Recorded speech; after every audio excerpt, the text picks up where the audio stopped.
Imagine waking up tomorrow and your period is gone. Cramps do not exist. Buying tampons does not exist. The concept of a monthly cycle does not exist.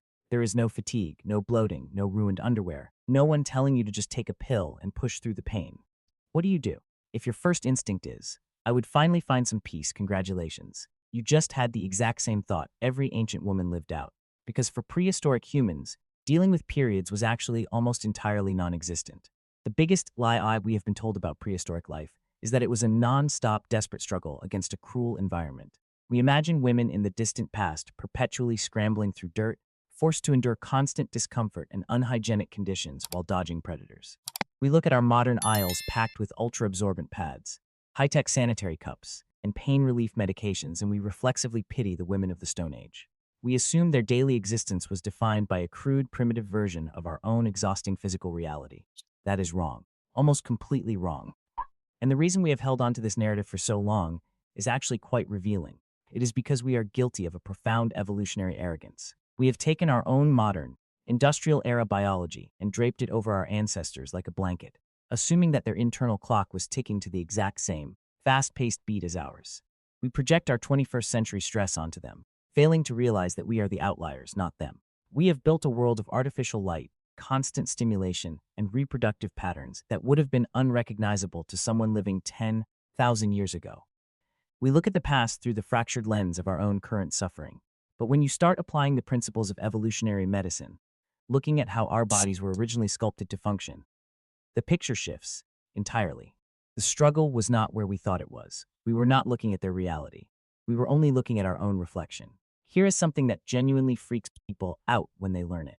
We spend so much of our time wondering what prehistoric women used to manage their monthly bleeding. We picture them constantly stressed, improvising with moss, animal skins, or whatever they could find in the woods while trying to survive. We assume their biology was exactly like ours, just without the convenience of a modern pharmacy aisle. That is wrong. Almost completely wrong. And the reason we believed it for so long is actually kind of funny. It is because we looked at our own exhausting, relentless modern biology and just projected it backward onto them. We assumed a period every single month was the biological default. It is not.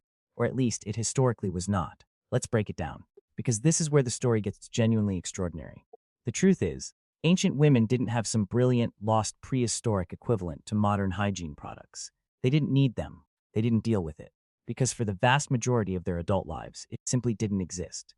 This is the detail that hits the hardest, and the one that gets the least attention in popular narratives about ancient human biology. Evolutionary medicine reveals a gap between us and them that is staggering. A woman living in a prehistoric hunter-gatherer society experienced roughly 160 menstrual cycles over the course of her entire lifetime. 160. Now, compare that to the average contemporary adult woman who, between the stresses of maintaining a modern life, experiences approximately 450 menstrual cycles. 450. We are bleeding more, dealing with more hormonal fluctuations, and carrying a biological burden nearly 3 times heavier than women who were hunting and gathering for survival. Let that sit with you for a second. Your body is running a software update that the hardware was never originally meant to support at this punishing frequency. You aren't weak for feeling drained by it. You are essentially running a relentless biological marathon that your ancient ancestors never had to run. Let's break it down.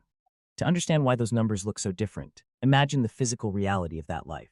You are moving constantly. You are carrying a child, gathering roots, or keeping pace with a group across vast, unpredictable landscapes.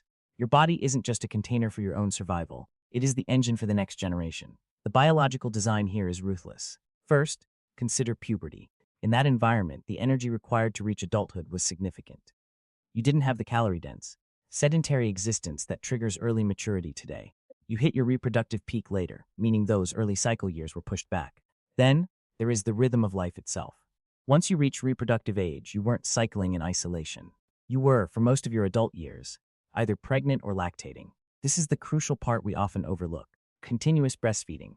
The kind where a child is attached to you for a large portion of the day, acts as a powerful, natural hormonal brake on your system.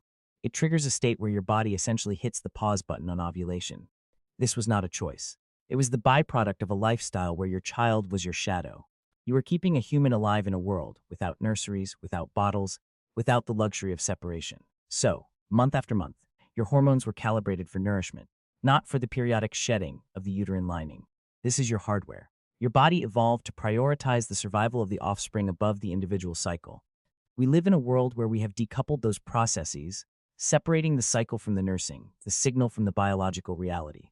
And that is why, when you feel out of sync, when you feel the weight of those 450 cycles, you are feeling the friction of living in a world your body was never built for. We need to stop viewing our bodies through the lens of modern inconvenience.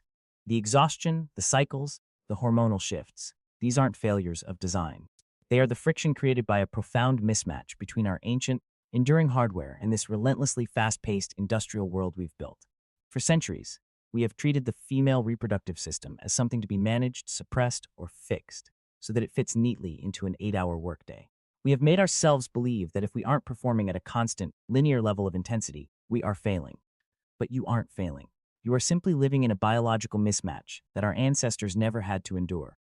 We have successfully conquered the darkness and the distance, but in our rush toward modern efficiency, we have accidentally left behind the very rhythms that our bodies were sculpted to thrive in. We have traded the deep biological certainty of the firelight for the unpredictable synthetic glow of our screens. We are running marathons on tracks that were meant for gentle, steady movement. It is not that you are weak. It is that you are living in a reality that doesn't respect the time, the space, or the stillness that your biology was designed for. So, I have one last question for you. If you could step away from the demands of the modern world and return to that ancient, slower, unmonetized rhythm, would you actually do it? Let me know in the comments.